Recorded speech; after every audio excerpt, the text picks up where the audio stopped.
Violent political revolutions tend not to do much to help your country's economy, but that's exactly what Egypt is suffering through. Despite nominal growth rates of 5 to 6% in their overall economy before 2010, the Washington Post showed in a June 2013 article that those growth rates were not enough to account for greater growth rates in the country's population. And instead, the country weathered 10% unemployment. More importantly, 25% unemployment among the country's youth, many of whom were out on the streets driving the revolution. Now, new Egyptian President General Abdel Fattah al-Sisi, who is moving forward on an unprecedented amount of political approval, which of course came after he exiled all of his political enemies from the country, must face a greater task. And that leaves many questioning the president to wonder, will President Abdel al-Sisi be able to save the Egyptian economy? But unfortunately, the answer is no, because his political alignment is not in the right place to fix it.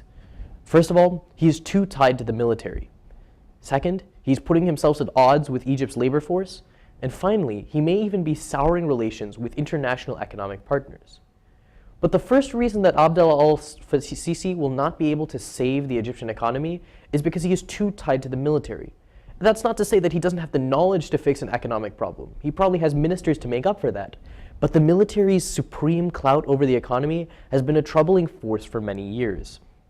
An article published by Kent State University in a landmark date of February 2013 shows that Egypt's military controls anywhere between 30 to 60% of state companies and resources as part of the economy.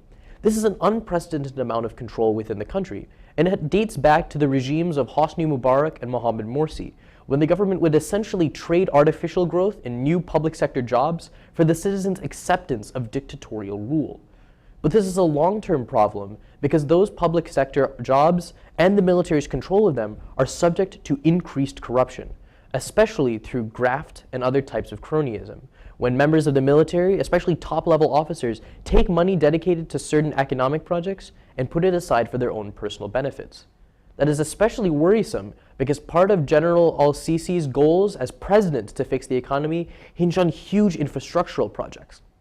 But a May 7th article from the Financial Times reveals that many infrastructural projects are also going to be controlled by the military, because one of the mistakes that the Mohamed Morsi regime made was to take jobs that were meant to be temporary public sector jobs and solidify them as permanent, which not only increases public spending by the government, but it puts the resources of highways necessary to facilitate trade and other infrastructural projects under the future control of the military, who, after moving forth through this economic struggle, may even try to capitalize on them.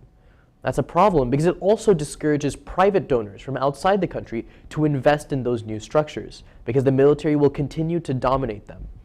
And because al-Sisi is worried about losing political support from the military, that may even propose a coup d'etat against him himself, he will not move to fix these core problems. Instead, he's turning the cost to Egypt's labor force, the people, especially the young of Egypt's population. And that's creating the second reason he won't be able to save the Egyptian economy. He's putting himself at odds with Egypt's labor force. Already, the Egypt Daily News, in an article from May 3rd, has picked up on al-Sisi's plans moving forward to fix the Egyptian economy. He himself has even gone so far as to call them austerity measures. But pay specific attention to who he's going to be leveraging that austerity against. The article quotes him in saying that he is asking Egyptians to ask themselves before they put food in their mouths in the morning, what have they done for the good of Egypt? Here, he is setting the stage for a series of austere reforms to cut government benefits and job and wage subsidies that will hurt the youngest members of Egypt's populations, especially the country's workforce. This is a problem because he does not have the political clout to take cuts against the military, and instead pushing them on the population of Egypt's country, many of whom will be needed to create the jobs, spending, and productivity to help save Egypt's economy. Instead, they will struggle to produce the spending necessary, especially because so much of Egypt's growth over the next few years will be through retail jobs. A May 8th article from the New York Times shows that Egypt's economy has depended on tourism. Prior to the political revolution, it took in more than 15 million tourists annually. But since then, the number has dropped to just 9 million. And this is a problem because Egypt's government is trying to compensate for that loss with new jobs in retail and food service. But these are small jobs that provide lower wages. And especially if the government will also be supporting those with cuts to spending across the board, they will also be seeing more Egyptian citizens save more money rather than spending it.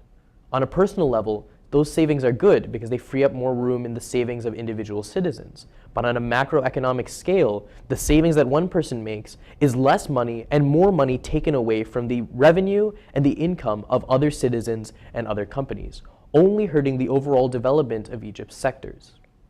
But the last reason that Sisi will not be able to save the Egyptian economy is because he's causing relations with international economic powers to sour, specifically the International Monetary Fund, which has long put out packages of stimulus and economic support for struggling countries.